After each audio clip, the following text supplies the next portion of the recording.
రథసప్తమి నాడు ఆకాశం అంతా నక్షత్ర మండలం రథాకారంలో ఉంటుంది. అందుకని దానికి రథసప్తమి అని పేరు.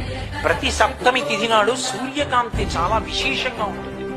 అటువంటి సప్తమి తిథి నాడు రథసప్తమి వచ్చినప్పుడు ఆ జిల్లేడాకులు రేగుపళ్ళు తల మీద పెట్టుకుని నమస్కారం చేసి సూర్యుడికి స్నానం చేస్తారు. ఎందుకు అంటే సూర్యబింబంలో ఉండేటటువంటి ప్రాణశక్తిని పుచ్చుకుని జిల్లేడాకు ఇక్కడ ఉండేటటువంటి గోరువెచ్చటి ఆ బ్రహ్మస్థానము నుండి ఆ లోపలికి ప్రసారం చేస్తుంది. దానివల్ల ఎదర వచ్చేటటువంటి విశేషమైనటువంటి వేడిని తట్టుకోవడానికి కావలసిన శక్తి వస్తుంది.